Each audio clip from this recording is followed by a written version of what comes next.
로맨스극, 라스트 플레이스, 파이널 코미디스, 폭풍의 저 너머 음악이, 라이프 이즈 라스팅 스톰. 말이 끝나는 곳에 시작되는 음악. 인생은 지속적인 폭풍, 인간은 폭풍치는 바다 위에 선 항해자. 얘야, 너 언제부터 그렇게 노래로 가득 차게 됐니? 아저씨가 회초리를 두 따님들에게 쥐어주고 바지를 내렸을 때부터예요. 그때 그들은 너무 기뻐서 울었고 저는 너무 슬퍼서 노래 부르게 됐죠. 인간이 눈이 아닌 귀를 통해 세상과 우주에 대한 궁극적인 비전에 도달하는 것은 특히 셰익스피어의 극작 4기 중 마지막 극들인 로맨스 극들에서 클라이맥스를 이루고 있다. 극작가로서의 셰익스피어의 3기에 해당하는 비극기 이후 10여 년의 공백 끝에 나왔던 페리클레스를 필두로 심벨린, 겨울 이야기, 태풍 등의 소위 말기극에서 무대 위의 등장인물들과 관객에게 요청되는 들음의 몫은 특히 두드러지며 갈수록 음악의 사용은 증대되고 있다. 페리클레스를 필두로 한 이 마지막 4편의 희극들에서 셰익스피어가 주로 음악을 사용하는 목표는 클라이맥스나 핵심적인 장면들을 강조하거나 힘을 부여하기 위함과 초자연적인 요소들을 인지하도록 만드는 것이라고 보는 마이클 롱의 견해는 타당성이 있다. 또한 음악을 통해 어떤 추상적인 사상을 상징해주기도 하는 말기극이 구성되는 핵심적인 주제는 신적인 섭리와 연관되어지는 어떤 초월적인 진리에 대한 인식이다. 일찍이 베니스의 상인에서 천체들이 돌 때 연주하는 음악에 대해 다음과 같이 묘사되고 있다. 저기 보이는 아무리 작은 별도 궤도를 돌며 천사같이 노래하지 않는 건 없소. 눈이 맑은 애기 천사들에게 언제나 소리를 맞추어서 말이오. 불멸의 영혼 속에는 다 저런 화음이 있는 것이오. 그러나 그 영혼은 썩고 말이 진흙 같은 살에 쌓여 있어서 그런 화음이 우리의 귀에는 들리지 않는 것이오. 어떤 작은 천체도 움직일 때 천사와 같은 노래를 연주하지 않는 것이 없다. 그러한 조화로운 화음은 또한 불멸의 영혼 속에 자리한다. 그러나 이 천체들의 피타고라스적인 음악은 결코 영혼이 부패의 진흙탕 같은 육체의 껍질에 덮여 둔탁해진 인간의 귀에는 들리지 않는다. 셰익스피어의 마지막 4편의 희극들인 로맨스 중 첫 극에 해당하는 페리클레스에서 페리클레스가 겪었던 몇 차례의 폭풍우는 그에게서 아내, 딸, 조국 등 가장 소중한 것들뿐 아니라 말을 잃게 한다. 인생에서 의미 있는 것을 다 잃은 페리클레스에게는 이 우주에서 더 이상 들음을 필요로 하는 것도, 더 이상 함께 나눌 만한 말도, 대화를 나눌 만한 가치 있는 상대도 이 세상에 존재하지 않는다. 이제 그는 철저히 자신의 침묵 속에 홀로 매몰된다. 이러한 그의 닫혀진 귀를 여는 것은 그가 전혀 예측도 상상도 할 수 없었던 잃었던 딸 마리너와의 기적적 해우를 통해 그의 귀에 와 닿았던 그녀의 노래였다. 음악은 자연의 아름다움과 연민, 사회적 관계의 구축을 표방하면서 마리너를 통해 대변되는 이른바 여성적인 원칙의 궁극적인 조화로운 성취를 가져오며 자양분을 공급하고 치유하는 특수 효과를 제공하는 중요한 요소가 되고 있다. 메릴린 프렌치의 지적대로 음악의 이러한 기능은 셰익스피어 로맨스극의 공통적 특징이 되고 있다. 기적 이야기는 결국 청중에게 이야기로서 들려지는 것이다. 생이 가져왔던 기적에 대해 마리너가 이야기할 때 페리클레스에게 요구되는 것은 오직 듣도록 귀를 여는 것뿐이다. 마주한 여인의 이야기에 귀 기울이게 된 이제 그는 벅찬 감동으로 소리친다. 들려오는 이 기적과 같은 이야기는 그의 귀가 감당할 수 없을 지경이다. 오, 잠깐 멈춰주오. 이것은 무딘 잠에 빠진 슬픈 바보들을 우롱하는 가장 희귀한 꿈이요. 그는 고백한다. 네가 너를 낳은 아비를 다시 태어나게 하는구나. 전체의 음악이야. 들어봐라 마리너야. 오, 희귀한 음악이로군.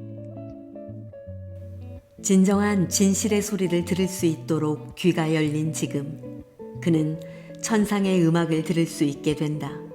또한 눈앞에 벌어지는 직시하기 어려운 이 현란한 광경에 마주하여 귀와 입이 열린 이제 페리클레스는 같은 공간에 마주한 인간 헬리케이너스가 들을 수 없는 천체들의 음악을 듣는다. 하도 기뻐서 눈이 어지럽군. 내 딸에게 신의 축복이 있기를. 헌데 저 소리는 무슨 음악이지? 제 귀에는 아무 소리도 들리지 않는데요. 아무 소리도 들리지 않는다고?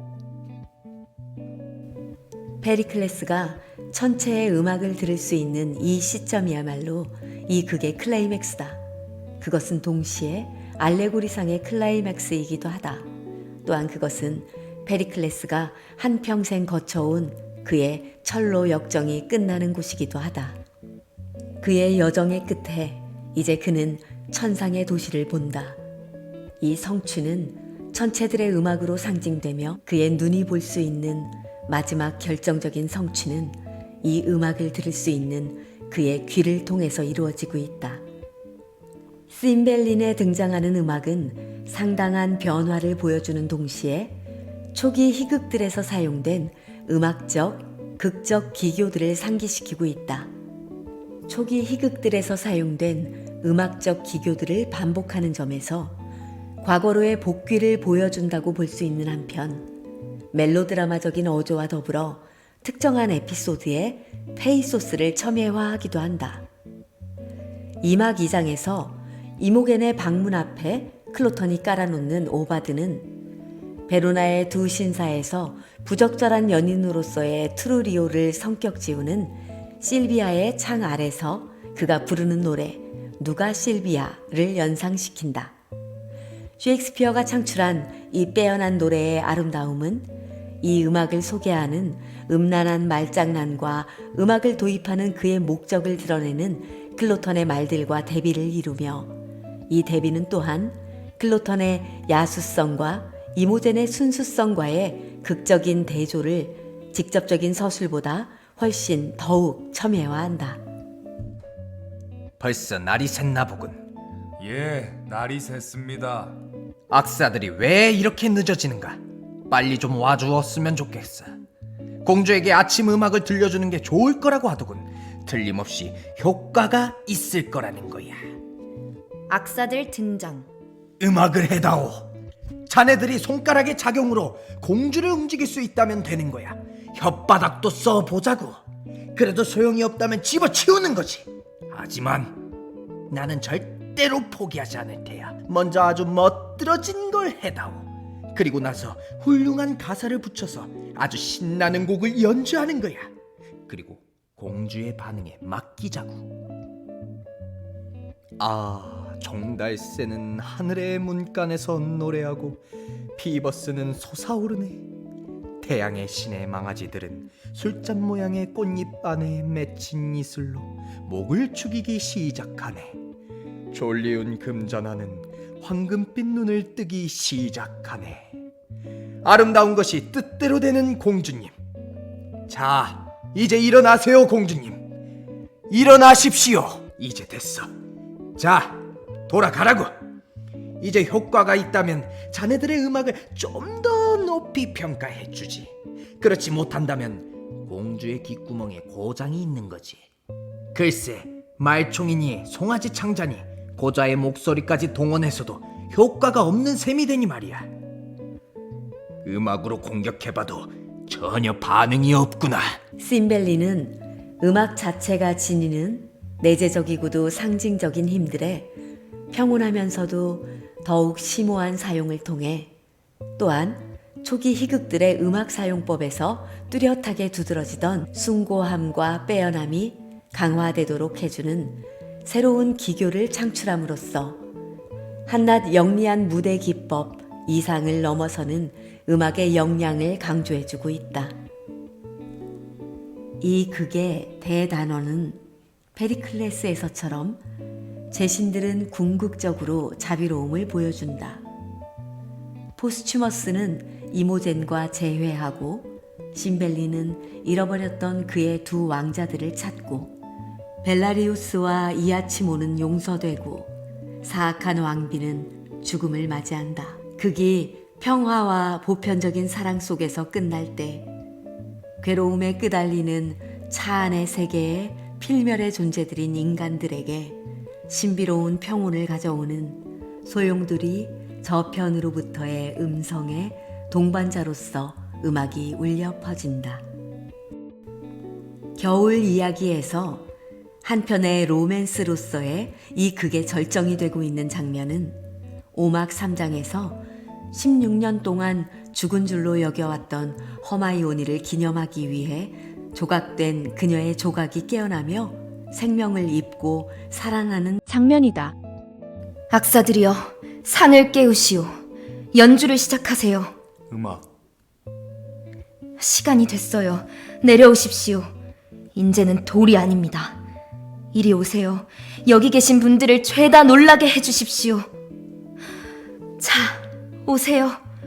무덤은 제가 봉해놓겠어요. 움직이십시오. 허마이언이 좌대에서 내려온다. 놀라지 마십시오. 상이 하는 일은 신성합니다. 저의 술이 금제의 마술이 아님은 이미 말씀드렸듯이. 오, 따뜻하군. 이것을 마술이라고 한다면 그 마술이란 밥 먹기만큼 합법적이라고 부르겠소. 죽음의 무덤을 깨고 차가운 돌이 따스한 체온을 띠고 생명체로서 깨어나며 재단으로부터 걸어 내려오게 하는 것은 바로 폴리나에 의해 일으켜진 음악이다. 셰익스피어의 무대가 시각적으로 보여줄 수 있었던 최대의 성취로 꼽히는 이 광경은 바로 폴리나의 말과 그녀가 창출해내는 음악에 의해 주도되고 실현되고 있는 점은 주의할 만하다. 관객은 무대 위에 재현되는 이 생의 기적을 받아들이기 위해서는 돌을 향해 깨어나라고 명령하는 호소력과 힘을 가진 폴리나의 말을 받아들여야 하는 것이다. 겨울 이야기에서 핵심적인 음악의 기능은 오톨리커스의 노래에서 첨예화되고 있다. 비극적으로 치닫던 극의 어조가 현저하게 바뀌는 사막 이후 이 극 후반부 전체에 활력을 불어넣어주는 오톨리커스의 존재는 생명력 자체를 대변해주고 있다. 실로 이 극 전체에서 다른 어느 요소는 생략이 가능할지라도 오톨리커스의 노래는 햄릿의 유령만큼이나 극의 성립에 필요 불가결하다고 보는 도버 윌슨의 견해는 타당하다고 하겠다. 이 극에서 가장 눈부신 노래는 오톨리커스에게서 나온다고 일컬어진다. 오톨리커스 노래하며 등장. 수선화가 피기 시작하면 야호! 요호! 거지 가시네 골짜기를 넘어가고 그때는 봄철이 시작하네. 겨울에 파리한 얼굴은 핏빛으로 빨개지고 울타리엔 흰 옷입을 바래지네. 이봐요, 그렇다고 내가 슬퍼하겠나? 밤이면 파리한 달빛이 비쳐내리네. 그리고 이리저리 떠돌아다닐 땐 만사가 척척 이루어지네. 번들번들 새끼를 걸어서 즐겁게 목장 울타리 계단을 넘어가네. 이리저리 떠돌아다닐 땐 만사가 척척 이루어지네. 번들번들 새끼를 걸어서 즐겁게 목장 울타리 계단을 넘어가네. 등장인물란에 떠돌이로 기술되고 있는 그는 축제가 열리는 곳이면 어김없이 찾아온다.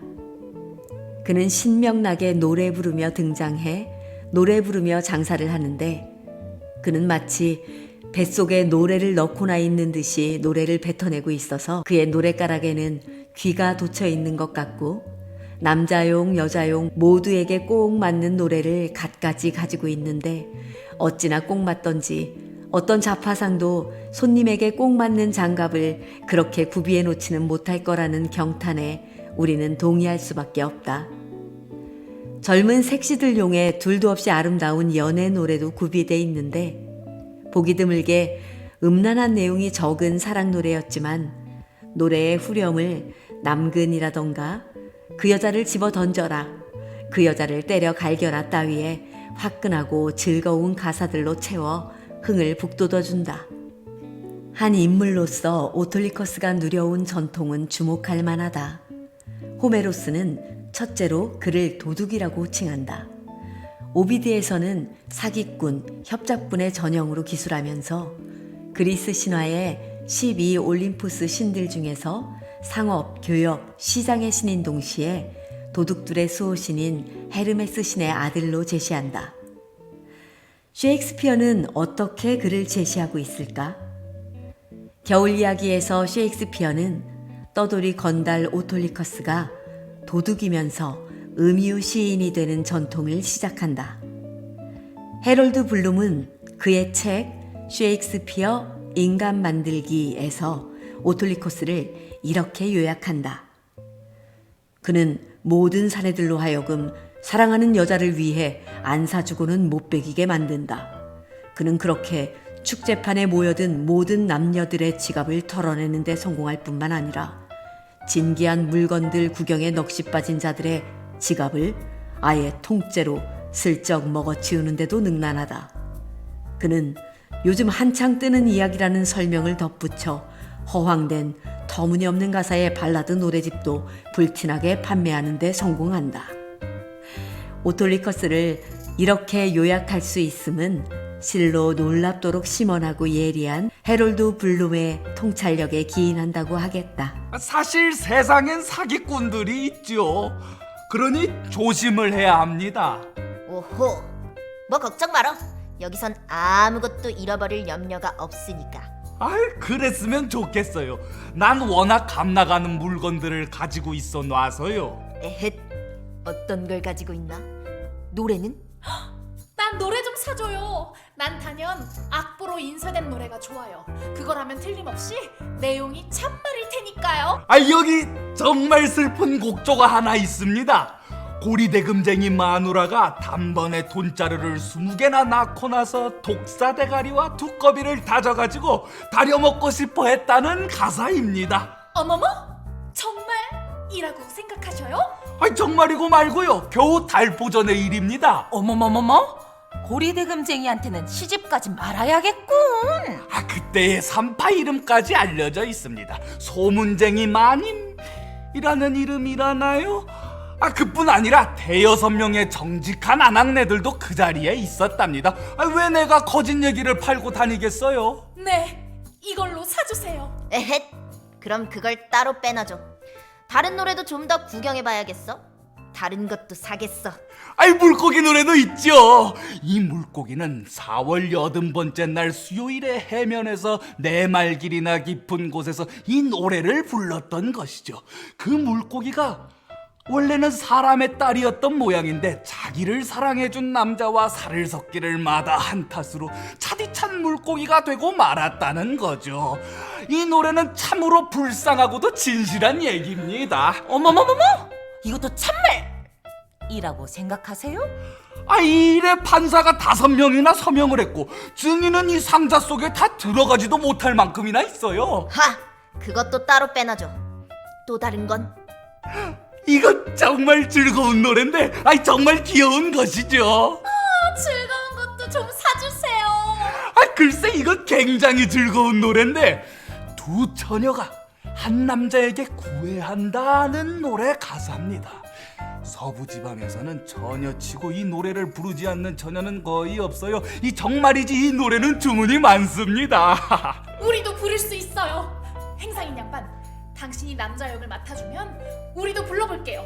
자, 들어보세요. 세 사람이 따로따로 노래하는 거죠. 우리도 달포 전에 그것을 배웠거든요. 아, 내가 남자 역을 맡아드리죠.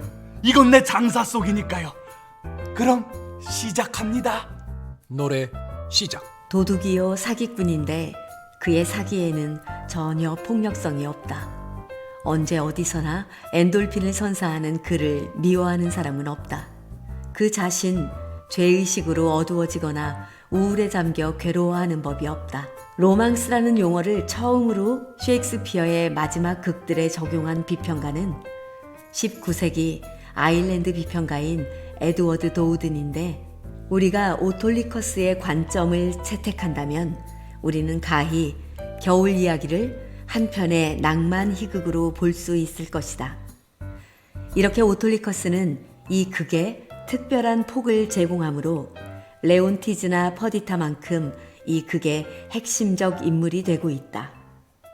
겨울 이야기에서 인간에게 구원을 가져오는 힘을 발휘하는 정도를 비교해 보자면 오톨리커스는 폴리나라는 인물에 필적할 만하다. 폴리나가 허미온 왕비를 구출해내듯 오톨리커스는 퍼디타를 구출해낸다. 허미온이 겪어온 비희극적인 모드와 달리 그가 취할 희극적 모드는 우리를 미소 짓게 할 것이다. 그는 폴릭세네스 왕에게 퍼디타의 출생의 비밀을 풀어내는 엄청난 일을 실용적으로 척척 수행해낸다. 왕에게 그녀를 이제까지 키워왔던 양아버지인 목자와 그 아들을 데려온다. 동시에 퍼디타의 출생의 비밀의 증거품이 될 만한 아기였던 때의 물건들을 가져와 제시한다.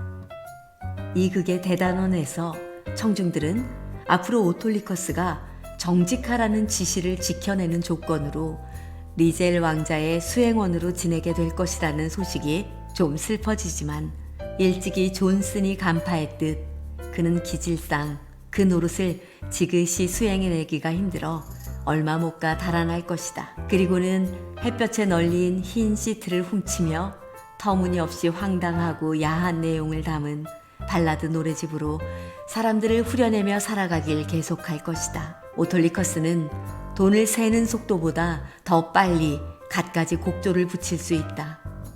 그의 노래에 담겨지면 그가 가져온 어떤 시시한 싼 물건들, 여러 가지 색깔의 리본, 단추, 린넨, 털실, 아마포도 신들의 이름처럼 불리워진다. 그 노래를 듣고 있으면 여자 속옷은 여자 천사같이 들린다. 그리고 옷소매 장식이나 옷깃 장식도 역시 여자 천사의 찬미가로 들린다. 겨울 이야기가 끝나더라도 우리는 이렇게 말할 수 있을 것이다. 축제가 열리는 곳이면 오톨리커스가 있고, 오톨리커스가 나타나는 곳은 노래가 펼쳐지는 축제 마당으로 바뀔 것이라고. 마치 극 전체가 한편의 축제 의식이라고 할 만한 축제 희극인 시비아가 노래로 시작해서 광대의 노래로 끝나듯이, 셰익스피어의 마지막 4편의 로망스 극 중 끝에 오는 태풍의 무대에서 여태껏 인간의 눈이 보아왔던 것과 인간의 시각이 담당해왔던 기능을 상대화하는 소리의 기능은 두드러지고 있다. 특히 이 극에서의 셰익스피어의 음악의 사용은 눈에 띄게 두드러지고 있고, 음악은 가히 극의 조직 속에 짜여 넣어진 조직이라 할 만하다.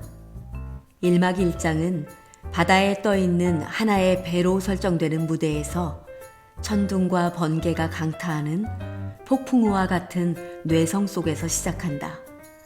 폭풍우가 강타하는 소리가 지배하는 우주 속에서 인간의 형상은 별로 그 의미를 갖지 못한다. 이봐 수부장, 부디 조심하게. 선장은 어디에 있지? 수부들을 모두 부르게. 어서 선실로 내려가 계십시오. 원, 그러지 말고 좀 조용히 하게나. 예, 바다만 자춘다면야. 폭풍이 임금인들 무서워할 줄 아십니까? 압도하는 바다는 수부를 덮치고 왕의 존재도 권세 있는 명령도 이 폭풍우 앞에서 철저히 무력할 뿐이다.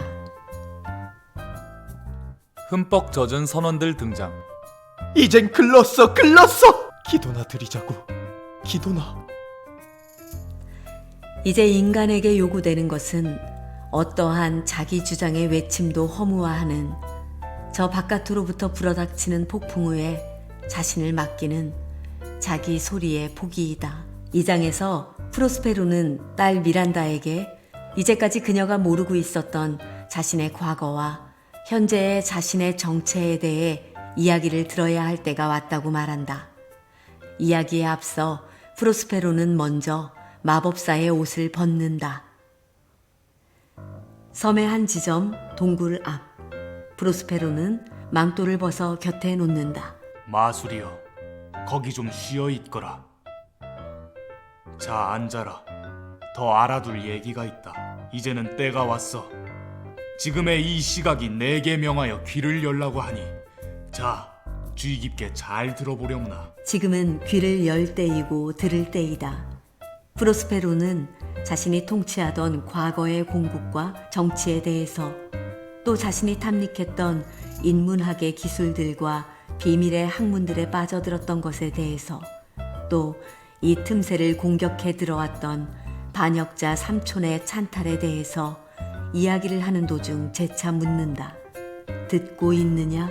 이러한 들음의 촉구는 후렴처럼 거듭되고 있다. 경청할 것을 당부하는 이 촉구는 객석의 관객을 향한 것이기도 하다. 얘, 듣고 있니? 얘, 안 듣고 있니? 듣고 있어요. 부디 잘 들어봐라. 자신의 이야기에 귀 기울일 것을 강조한 후 프로스페로는 자신이 정치 외의 연구에 탐닉하는 동안 더러운 목적들에 오염된 그의 아우가 측근 세력들과 규합하여 자신의 통치권을 찬탈하고 자기와 딸을 서둘러 바다로 내몰던 전경에 대해 들려준다. 갓난아기인 딸과 함께 닷도 돛도 없이 쥐들조차 깃들이기를 본능적으로 거부하는 한 토막의 썩은 둥지에 불과한 죽음의 배에 태워져 내몰아쳐졌던 바다. 그 포효하는 함성은 인간의 울부짖음을 압도하고 인간의 깊은 한숨은 이 한숨을 닮은 바람 소리에 실려 되돌아올 뿐이었다. 나와 너는 이 배에 옮겨지고 울어봐도 바다는 뒤끓을 뿐, 한숨을 쉬어봐도 바람은 동정하여 단식을 되돌려줄 뿐, 그 동정이 오히려 야속하기만 하더구나. 그러면 어떻게 그들은 이 죽음과 같은 포효하는 함성으로 가득 찬 바다로부터 벗어나 어떻게 이 해안으로 무사히 오게 되었을까? 이 물음에 프로스페로는 주저없이 신의 섭리에 의해 라고 말할 수 있다. 이 분열을 지탱해줄 음식과 신선한 물과 풍성한 옷과 덮을 것과 필수품들과 함께 프로스페로가 자신의 공국보다 더 아끼던 책들까지도 꺼내 실어주었던 한 고귀한 네오폴인의 자비로운 의지는 기적과 같은 신의 선물이었다. 그를 보고 싶어하는 딸에게 아버지는 바다에 얽힌 그들의 슬픈 운명을 끝까지 들음을 통해 감수할 것을 재차 당부한다. 가만히 앉아서 우리의 슬픈 바다 이야기의 마지막을 들어보거라. 웬일일까? 기이한 졸음이 저들을 사로잡는군. 이 고장의 풍토 탓이겠지. 세바스티안과 안토니오를 제외한 모든 인물이 잠에 빠져든다는 지문이 말해주듯 온 대기에 울려 퍼지는 이 진기한 음악은 결코 세바스티안과 안토니오를 잠재우지 못한다. 희한한 잠으로 약속이나 한 듯 모두 빠져들게 하는 저 소리가 이 섬 전체에 편재하는 이 섬의 기후와 같은 것이라면 왜 자신은 잠들 수 없는 것일까? 그들은 묻는다. 그럼 왜 우리 두 사람의 눈꺼풀은 감겨지지 않을까요? 난 졸리지 않는군요. 나도 그렇소. 내 정신은 말똥말똥하오. 저 노래는 보다 진기하고 풍성한 그 어떤 것으로 전환시켜줄 바다의 선물과도 같은 것으로서 출처가 쉽게 규명되지 않는다. 페르디난드는 묻는다. 이 음악은 어디서 오는 것일까? 공중에서? 아니면 땅에서? 그 노래는 끝났는가 싶으면 다시 시작되고 자신이 그것을 향해 쫓아갔던가 싶으면 그 노래가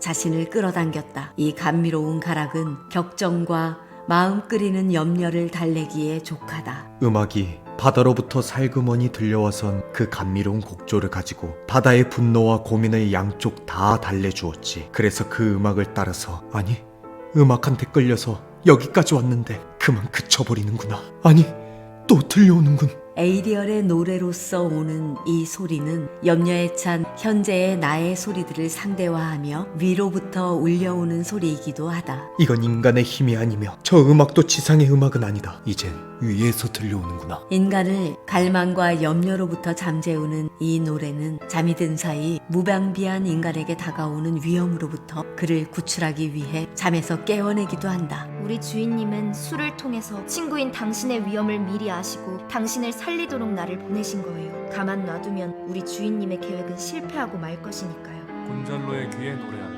이렇게 코를 골며 자고 있는 사이에 눈을 뜬 음모는 기회를 노리고 있으니 목숨을 소중히 여긴다면 잠을 털고 경계를 해다오. 일어나요. 일어나. 산막 2장 섬의 또 다른 곳에서 에이리얼은 캘리반과 스테파노, 트린큘로가 벌이는 또 하나의 왕국 쟁탈 게임 현장에 등장하여 이들이 지어내는 불협화음을 소고와 피리 소리에 조율한다. 미지의 암흑에 의한 조율은 이 섬나라를 소나기에 넣었다고 희희낙낙하던 단순한 인간들을 공포심에 떨게 하기에 족하다. 자, 트린큘로 노래를 부르세. 노래를 부른다. 쿵짝 쿵짝 조롱을 하건 쿵짝 놀려 먹건 쿵짝 무시를 하건 조롱을 하건 생각은 자유자. 장단이 맞지 않는데쇼. 에이리얼이 국과 피리를 연주한다. 이게 뭐냐? 우리 노래의 곡조인가 본데 정체를 알 수 없는 그림자 같은 놈이 연주를 하는구나. 아이고, 내 죄를 용서해 주십소서. 우리에게 자비를 베풀어 주십시오.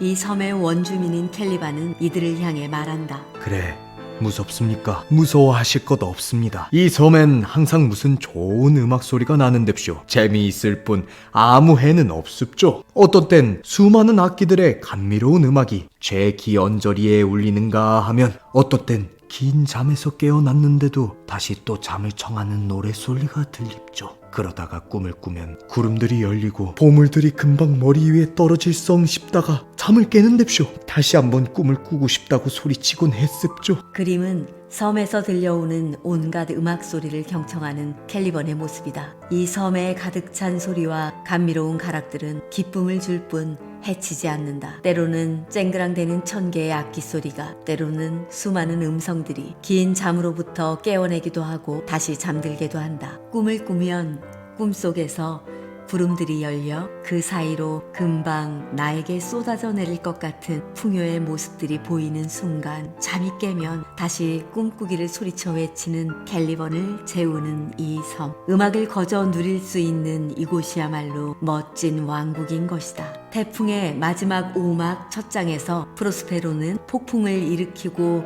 재우던 그의 거친 음악을 포기하기를 선포하고 천상의 음악을 요청한다. 가히 이 행위는 이 극의 클라이막스라 할 수 있다. 언덕과 개울과 출구 없는 모세 그리고 숲의 정령들아, 모래밭에 발자국도 안 남기고 썰물을 쫓고 밀물에 도망치는 정령들아, 양도 먹지 않는 시디신 풀에 초록빛 동그라미를 달밤에 만들어 놓는 헛개비들아, 그리고 밤에는 버섯들을 만들고 즐거워하며 엄숙한 소등의 만종 소리를 듣고 흥겨워하는 요정들아, 미력한 너희들이기는 하나 나는 너희들의 힘을 빌어서 대낮에 태양을 흐리게 하고 엄청난 바람을 불러내서 푸른 바다와 창공 사이에 노호하는 전쟁을 일으키고 무섭게 드르릉대는 뇌성에게 불을 주어 조우부신의 건장한 떡갈나무를 그 신 자신의 번갯불로 쪼아내고 바닥이 튼튼한 곳을 흔들어서 소나무 참나무를 뿌리채 뽑아놓곤 해왔지. 무덤도 내 명령에 그 속에 잠자는 자를 일으켜 깨워서 아가리를 벌리고 토해놓았었지. 그러나 그 작용으로 내 원수들의 정신을 회복시킬 음악인 것인데, 그때 나는 내 마법의 지팡이를 뿜질러서 땅속 깊이 파묻고 내 마법의 책은 측면도 닿지 않는 깊은 바닷속에 던져 넣어버릴 것이다. 이제 연출가와 극작가로서 획책하던 이 무대의 모든 극적인 수단과 장치들, 즉 연출가의 맹렬한 요술이 적혀진 마법의 책과 그 마법의 지팡이들은 궁극적인 이 연극의 목표를 성취하기 위해서 묻혀지고 과감히 떨구어 버릴 것에 지나지 않음을 확실히 말할 수 있다. 궁극적으로 요청되는 것이 인간들의 감각기관에 작용하던 이런 것들의 힘 위에 자리하는 이 천상의 음악이기 때문이다. 그림은 프로스페로의 에필로그로 프로스페로는 이 마술섬에서 자신이 습득한 마술로 인간 이상이 되려고 했던 모든 시도들과 마술을 포기하고 이제 인간으로 돌아오고자 한다. 이 앵초 꽃송이는 해방된 에이리얼이 마지막으로 살기로 선택한 장소다. 에이리얼은 앵초 꽃송이에서 벌과 함께 꿀을 빨며 즐겁게 노래하며 살아갈 것이다. 이 극의 대단원에서 우린 이렇게 결론 짓는다. 태풍은 가장 기이한 이야기일 따름이다. 이제 프로스페로는 이렇게 고백할 수밖에 없다. 이제 모두는 곤잘로의 말에 동의한다. 한 번의 항해에서 클라리벨 공주는 튜니스에서 남편을 얻었고 그녀의 오빠 페르디난드는 아내를 얻었는가 하면 프로스페로는 자신을 잃어버렸다. 프로스페로가 자신을 잃어버리고 그의 공국을 잃었던 한 보잘것없는 섬에서 우리 모두는 우리 자신을 잃어버렸다. 아무도 자신을 자신이라고 부를 수 없는 시간 속에서 저 보잘것없는 섬은 기이한 소리와 음악으로 가득 찬 마술 섬이었다. 이 섬에서 체험한 경위는 실로 불멸의 기둥 위에 금으로 새겨놓을 만하다. 보통 이상으로 기뻐들 하십시오. 그리고 황금의 글자로 영구 부류의 기둥에다 이렇게 새겨둡시다. 단 한 번의 항해로 클레리벨 공주는 튜니스에서 낭군을 얻고 그 오빠 퍼디넌드 왕자는 아내를 발견하고 프로스페로 공작은 하찮은 섬에서 영토를 되찾고 우리 일동은 다 자기를 잃었다가 다시 되찾았노라고. 바다가 위협과 함께 자비로운 선물을 선사했음을 체험한 페르디난드는 바다에 대한 저주가 합당치 않았음을 고백한다. 비록 바다는 위협적이었지만 자비롭구나. 나는 이유 없이 바다를 저주했구나. 무대를 지켜보았던 무대 위의 관객 세바스티안과 더불어 객석의 관객은 놀라운 이 기적에 경탄할 수밖에 없다. 경청하면 할수록 그 기이함은 강도를 더해가며 힘을 발휘하는 기적인 것이다. 캘리반이 보여주었듯 습득된 인간의 언어는 결국 저주가 그 끝이었다. 이러한 인간의 언어의 한계를 첨예화하며 땅 위에 인간 군중들의 모든 거칠고 조야한 소리들을 압도하며 위로부터 들려오는 천체의 음악은 경청하는 인간을 다시 태어나게 하는 힘을 가진다. 글로브 극장에 모여든 소란스러운 각양각색의 인간 군중들의 모든 소음을 압도하며 울려 퍼지는 이 천상의 음악을 연주하던 악사석이 극장 가장 꼭대기에 자리했던 것처럼 이 음악은 인간의 모든 소리를 상대화하고 허무화하기에 족한 소리인 것이다. 그 소리는 경청하는 인간을 위해 있으면서 그를 불러일으키는 힘을 가지고 다가오는 소리로서 그 절정은 천상의 음악으로 표현되는 것이다. 이 음악은 인간을 실은 배와 세상이라는 무대에 끊이지 않고 불어닥치는 폭풍, 생의 지속적인 폭풍을 가라앉히고 누그러뜨리는 기적을 창출한다. 또한 이 천상의 음악이 인간에게 해후되는 세력으로 오고 있는 한 호소력을 가지고 인간을 불러일으키는 신의 말로 다가올 수밖에 없다.